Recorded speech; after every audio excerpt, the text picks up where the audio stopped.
السلام علیکم بھائی صاحب، کیا حال چال ہیں؟ کیا نام ہے؟ کہاں سے کال کیا؟ بہتر ہے.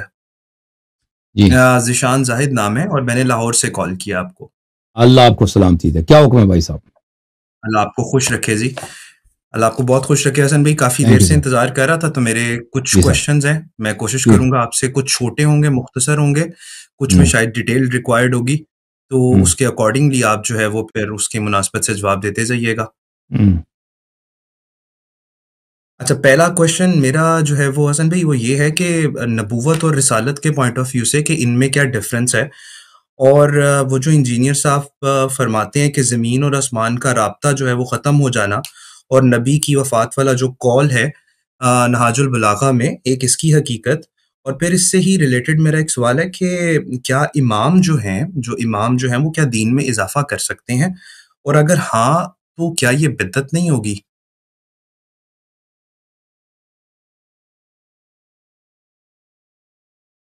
فرماتے ہیں کہ جی مولا علی نے یہ فرمایا تھا.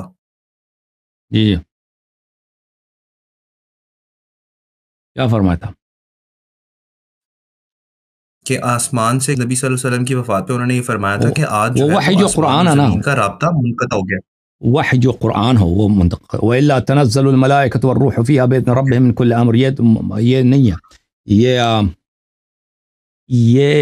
کیا ہے؟ یہ منسوخ نہیں ہے. قرآن کے میں ایک متعلق کیا آپ کہہ رہے ہیں؟ ہاں وہ وحی جو قرآن ہو وہ وَإِلَّا الہام کا راستہ یہ بند تو نہیں ہوا. میں ایک حدیث کو ڈھونڈ رہا ہوں، وہ حدیث مجھے مل جائے.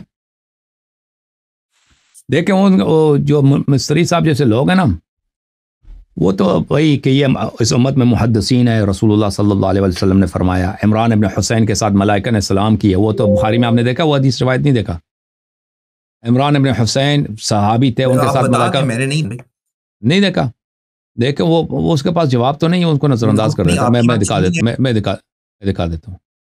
نہیں، میں مجھے دکھا دیتا بالکل معلوم ہے. آپ نے متعدد جگہوں کے اوپر مثال دی ہوں. ہے ہاں کہ ملائکہ جو ہے وہ خطاب کرتے تھے. حضرت ہاں مریم ہاں سے خطاب آپ نے بتایا تھا کہ خطاب ہوا ہے، تو وہ بات تو سمجھ میں آتی ہے. تو ٹھیک ہے، یہ معاملہ میرے لیے کلیئر ہے. اگر آپ کی بات کرتے ہیں کہ ہاں قرآن کی وہ بات ہو رہی ہے اس کے پاس تو کیا ہے. بات ٹھیک ہے. لیکن جی جی، بات کریں. حسن بھی سوال میں اپنا آپ کو کہتا ہوں. ٹھیک ہے، یہ بات سمجھ میں آ جاتی ہے. میرا پھر سوال یہ ہے بنیادی طور پہ کہ کیا امام جو ہیں، جو ہمارے 12 امام ہیں، کیا یہ دین میں اضافہ کر سکتے ہیں؟ وہ اور الگ دین سوال ہے میں بھائی. آپ اضافہ نے وہ پہلا جو سوال کیا تھا نا، اوکے وہ مستری صاحب کے متعلق کیا تھا اس مستری کا. ہاں جی وہ کلیئر ہو گیا مجھے. ٹھیک ہے، آپ نے مختصراً بھی جواب دے دیا تو میرے لیے قابل ہاں. قبول ہے. آپ کے پاس میں ضرور اس ایک کے منٹ پیچھے کوئی نہ کوئی ایک جو ہے منٹ وہ. اس میں اس کے ایک اشکال کا جواب دے دوں. اس کا ایک اشکال ہے کہ بخاری میں ایک روایت ہے، وہ یہ بخاری کی یہ روایت حدیث ہے. اوکے 6990 کہ مبشرات میں سوائے رؤیا کے کچھ نہیں بچا. تو اس سے کہتا ہے کہ اب جو ہے ملائکہ کسی سے بات نہیں کرتے. اس کی غلط فہمی کم سمجھی ہے. میں آپ کے دوسرے سوال کی طرف آتا ہوں. ٹھیک ہے، میں سمجھ گیا. وہ یہ انجینئر صاحب کو حدیث ہے. کافی چیزوں میں ہم نے ایسا پایا ہے جی، یہ کتاب تھوڑا ہے سا جہاں بخاری. پہ ان کو غلط فہمی ہے. جی بخاری اوکے چاپ دار احیاء تراث العربی، یہاں پر حدیث نمبر ہے 6990. یہ ہے. اچھا 6990 میں یہ ہے کہ رسول اللہ صلی اللہ علیہ وسلم نے فرمایا لم يبق من النبوات الا المبشرات.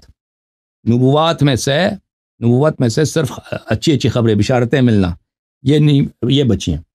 وما مبشرات کیا الرؤیا الصالحہ، صرف رؤیا صالحہ ہے. تو اس کی روح سے وہ کہتے ہیں کہ بھئی ملائکہ سے گفتگو ممنوع ہے. ملائکہ سے گفتگو یہ نہیں ہو سکتا، کیونکہ پیغمبر نے کہا ہے صلی اللہ علیہ وسلم کہ صرف رؤیا، صرف خواب نظر آنا، یہ ڈریم جو ہے یہ صرف یہ بچ گیا.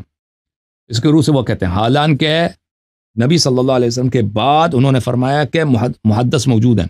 اور عمران ابن حسین کی جو کہانی بخاری میں بھی ہے، مسلم میں بھی ہے، کہ ملائکہ اس کو سلام کہتے تھے، وہ نبی صلی اللہ علیہ وسلم کی بات ہے.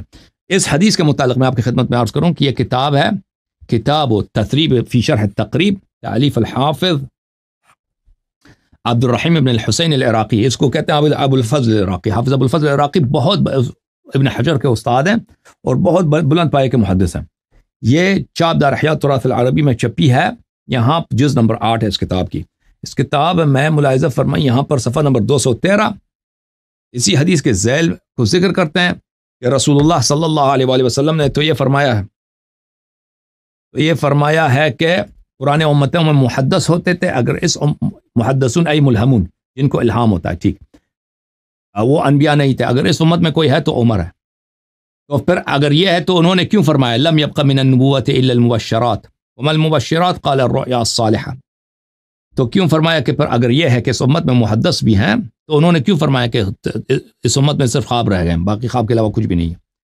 بھلے فرمایا کہ اس کے جواب میں کہتے ہیں کہ المنام يرجع الى قواعد مقررة وله تأويلات ويقع لآحاد المسلمين بل بخلاف إلقاء في الروع لا يكون إلا للخواص ولا يرجع إلى قاعدة يميز بها بينه وبين لمة الشيطان وإنما يعرف ذلك أهل الولاية۔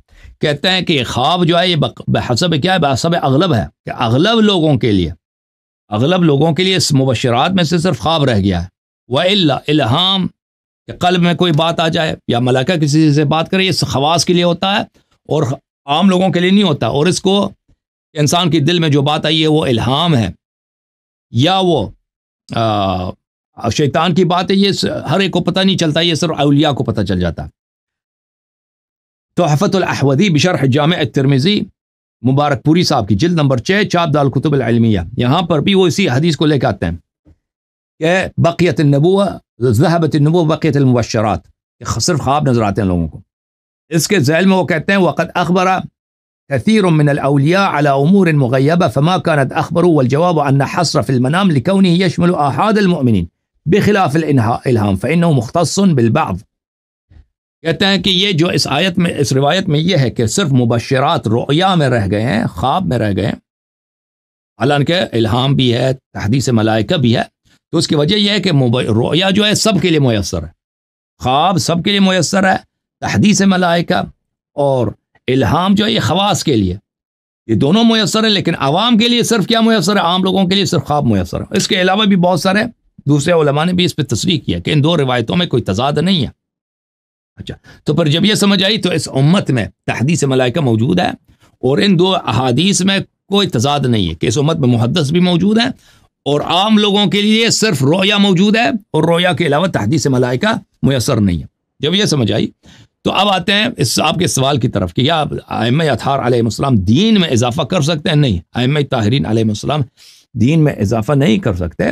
ائمہ اطہار علیہ السلام کے پاس حلال و حرام اللہ تعالیٰ کی جانب سے ہے، اللہ تعالیٰ کی جانب سے اللہ تعالیٰ نے حلال و حرام کا جو جتنے حلال و حرام ہے وہ بہت سارے احادیث میں ہے، کتاب اصول کافی میں، کہ اللہ کوئی ایسا حکم نہیں ہے جس پہ اللہ کی جانب سے نص نہیں ہے، وہ سب موجود ہیں، وہ کتاب میں موجود ہے اہل بیت طاہرین علیہ السلام، لیکن وہ سب لوگوں کے لیے ظاہر نہیں ہوئے۔ اور بہت سارے احکام ہیں جو اللہ یعنی اللہ کی جانب سے نص موجود ہے، اس پر حکم موجود ہے اور اس کا وقت نہیں آیا کہ اس کو ظاہر کیا جائے، لذا وہ دین میں اضافے کی نہیں ہے۔ میں وہ باب آپ کو دکھاؤں تاکہ یہ الاصول من الکافی للکلین رحمۃ اللہ کتاب العلم صفحہ نمبر 59 ہے۔ فرمایا ما خلق اللہ حلالا ولا حراما الا وله حد حد الدار فما اچھا ایک منٹ، ان اللہ تبارک و تعالی انزل الكتاب ان اللہ تبارک و تعالی انزل القرآن تبیان كل شيء حتى والله ما ترك الله شيئا يحتاج اليه العباد حتى لا يستطيع عبد يقول لو كان هذا انزل في القرآن الا وقد انزل اللہ فيه۔ کوئی ایسی چیز نہیں ہے جس پہ قرآن نازل نہیں ہے، قرآن میں سب امور کا احکام موجود ہے لوگوں کو، لیکن لوگوں کو سمجھ نہیں آتی۔ لیکن اس کے باوجود اللہ تعالیٰ نے رسول اللہ صلی اللہ علیہ وسلم ائمہ طاہرین علیہ السلام کے لیے کچھ امور تفویض کی ہیں کہ جو اپنے صلاح دید سے وہ لوگوں کو بتا سکتے ہیں، تو وہ بھی دین میں اضافہ نہیں ہے، کیونکہ اللہ کی جانب سے وہ اتھارٹی ہے، اس کو تفویض بولتے ہیں۔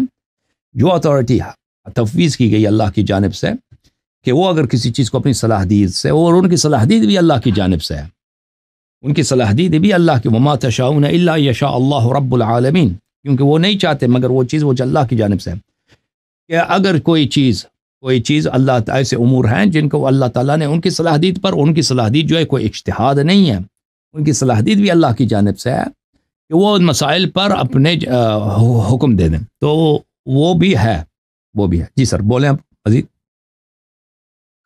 اچھا اس سے لیکن اس کی تفصیل ہمیں نہیں معلوم، ہمیں اس کی تفصیل نہیں معلوم وہ کون کون سے مسائل ہیں. جی بولیں.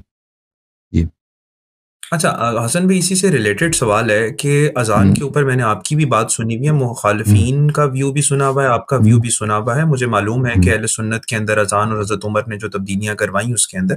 تو میرا بنیادی سوال اسی سے ریلیٹڈ یہ ہے کہ حضرت علی کی گواہی جو ہے وہ کب اذان میں انکلوڈ کی گئی؟ ایک صاحب فرما رہے تھے کہ یہ غدیر خم کے بعد جو ہے وہ انکلوڈ کی گئی، تو آپ رہنمائی فرمائیں. اور دوسری بات میری یہ ہے کہ کیا نبی کے دور میں تو یہ اذان اس طرح سے نہیں ہوتی تھی، حضرت علی کی گواہی نہیں تھی، تو کیا جب گواہی اب ہم لوگ دیتے ہیں اذان کے اندر تو کیا یہ ایڈیشن نہیں کہلائے گی؟ اور ایڈیشن تو بدعت نہیں ہوتا ہے. یہ اسی سے ریلیٹڈ ہے. عرض یہ ہے کہ جو مشہور روایات ہیں اذان کے البتہ ہمارے پاس کوئی روایت نہیں ہے یہ کب اذان کا جزو بنا ہے، تو شہادت ثالثہ یہ کوئی حدیث نہیں کہ ہم کہہ دیں یہ کب ہوا ہے. ٹھیک ہے نا، جو مشہور احادیث ہیں اذان کے اس میں الفاظ آئے ہیں، اس میں یہ ذکر نہیں ہے، شہادت ثالثہ اذان میں مذکور نہیں. غیر مشہور احادیث میں مذکور ہیں کہ اذان کا جزو تھا.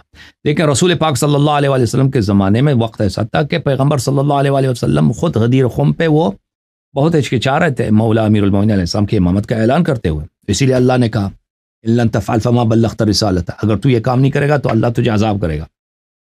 واللہ یعصمک من الناس، اللہ تجھے بچائے گا، لوگوں سے حفاظت فرمائے گا. اور پیغمبر صلی اللہ علیہ وسلم کو ڈر تھا کہ لوگ میری تکذیب کریں گے.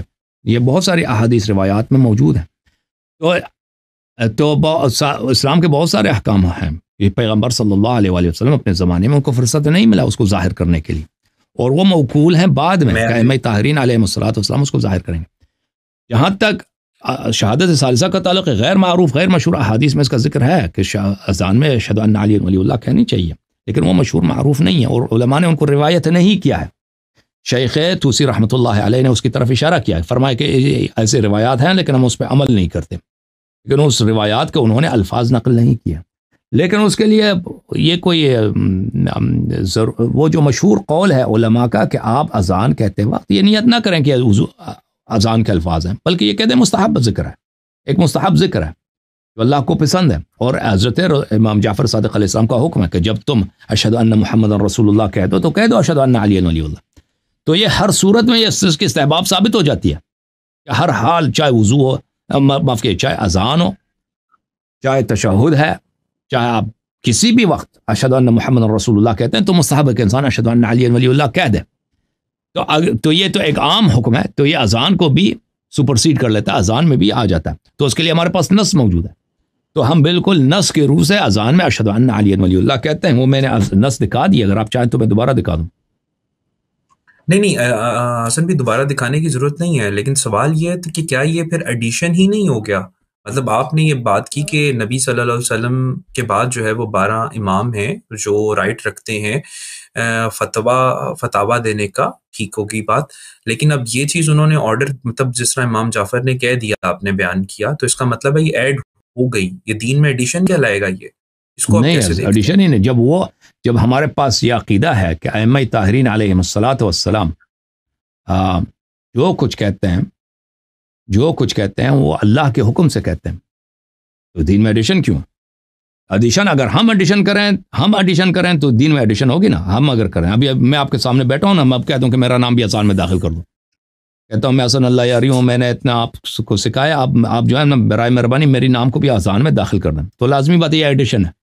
لیکن جب امام جعفر صادق علیہ السلام فرماتے ہیں، کتاب احتجاج ہے جزء اول یہاں پر صفحہ نمبر 158، کہ جب تم فَإِذَا قَالَ أَحَدُكُمْ لَا إِلَهَ إِلَّا اللَّهُ مُحَمَّدٌ رَّسُولُ اللَّهِ فَلْيَقُلْ عَلِيٌّ أَمِيرُ الْمُؤْمِنِينَ.